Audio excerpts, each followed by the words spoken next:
बे लल्लू काय दुकान शोधले बसते बे झाला मी मला काम करू लागले विटावर सज्जावर विटा चढवा येत नाही भाऊ आम्ही येतो तसं आहे पण संध्याकाळी एक टिल्लू पाहिजे 3 जण फेकून देता आम्ही माझ्या गँग यायला लागला. चल ठीक आहे करून टाकून एकच टिल्लू ना. हो चल ठीक आहे 3 जण आहात तुम्ही. हो चला मग चला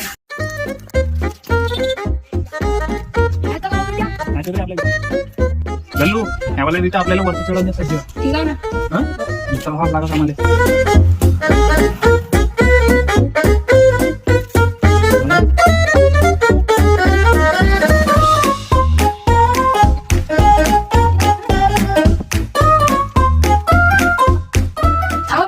एक एक कवरीले बेगान आपल्याला ती रात्र पुढे पुरी एखाद्याने 3 बेगा दिली. तुझ्या का डोसा गिसा फिरते का बे 3 विटा कसं कशा पकडशील बे 2 ठीक आहे. हा भाऊ तू चुपचाप रे आम्ही आमच्या काम बरोबर करतो आमच्या टिल्लूच्या सवाला एक नाही तुम्ही 3 बेगा